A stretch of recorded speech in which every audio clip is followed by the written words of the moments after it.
The third time, finally the charm for the VCU Rams in Brooklyn. This is Adeshina Koike just outside of the locker room here at the Barclays Center in Brooklyn, New York, as we wrap up our championship week coverage on A Lot of Sports Talk and ALOST.com. The number 5 seed, the VCU Rams, their long journey to an A-10 tournament title finally complete. A 71-65 victory over the number 2 seed, the Dayton Flyers, in the A-10 championship game. Now, the Rams were in this stage in the past couple of years, but lost in the A-10 tournament final in 2013 to the St. Louis Billikens, then lost last year in an upset to the St. Joseph's Hawks, but the Rams were not to be denied today with a 6-point win over the Dayton Flyers. It was actually sort of a revenge tour for the VCU Rams, as the 3 teams that they beat in the quarterfinal, semifinal, and championship game were teams that beat the Rams in the past month and a half, but the Rams getting revenge on the Richmond Spiders, then the Davidson Wildcats in the semifinals, and then in the championship game against the Dayton Flyers. And after the game, I talked with Treveon Graham. He was the tournament MVP. He had 20 points, 13 rebounds, and 4 assists in the championship game, and I asked him to begin our conversation. Not only is winning an A-10 tournament title sweet, it must have been sweeter to win the A-10 tournament title by getting revenge times 3. Basically, I mean, everybody that we played, they beat us in the regular season, and we was on the drought at that time. So we just wanted to come here and let everybody know that we didn't go anywhere. We're still VCU, and we're still something to be messed with.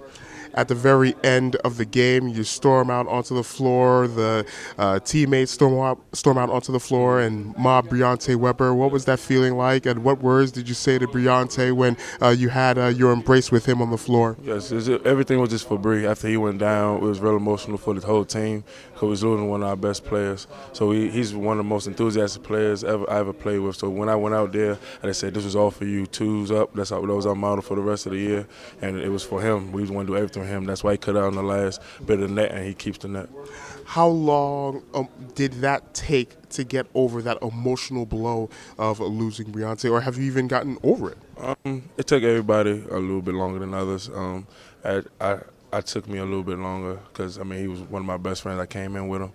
But he told me I just got to play. I got to be there for my teammates because I'm one of the leaders now. I'm the leader, local leader on the team. So, I mean, I just wanted to be there for my team. So, I mean, we got over it, and it took us a couple games to get back to where we needed to be, but we did good.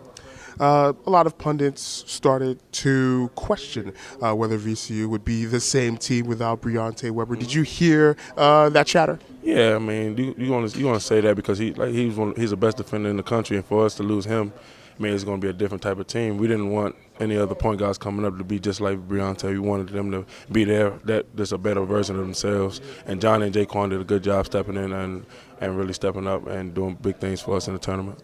3 years you've been here and playing in the Atlantic-10 final, losing a couple of A-10 finals. How does it feel to finally get that monkey off your back? Was it a big deal to win this tournament, especially given the last 2 A-10 tournaments when you made the final and just came up short? Yeah, it was a big deal. It was my last year. I wanted to really win it, but during the game we had to think about the process, because I think the last 2 years we thought, oh, we want to win so bad, and that we got away from the process. So today we just wanted to really just play VCU ball and stick with the process, and came out with a win.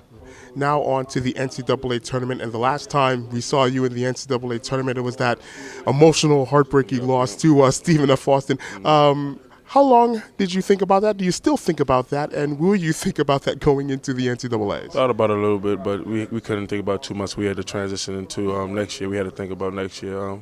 This year we're a better team. We have better chemistry, so we should be good. So the VCU Rams will head into the NCAA tournament at 26-9 and with a whole lot of momentum as Selection Sunday nears. And we thank you so much for logging on to A Lot of Sports Talk and ALOSTsportstalk.com for our coverage of Championship Week in 2015. And in the next couple of days, we will have March Madness covered. We'll have previews of each of the 4 regions after Selection Sunday, and we also will have a few interviews from some of the major players in the 2015 NCAA tournament. We also have an interview with Briante Weber, the leader of the VCU Rams, not able to play for the rest of the season after he hurt his knee. We had a one-on-one with Briante Weber. Such a special moment. Briante cutting down the last strand of the net after VCU won the tournament title. So once again, stay tuned to A Lot of Sports Talk and ALOTofSportsTalk.com for our coverage of the 2015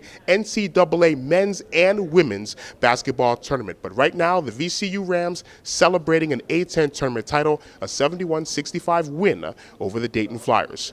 From the Barclays Center in Brooklyn, New York, my name is Adeshina Koike for ALOTofSportsTalk.com.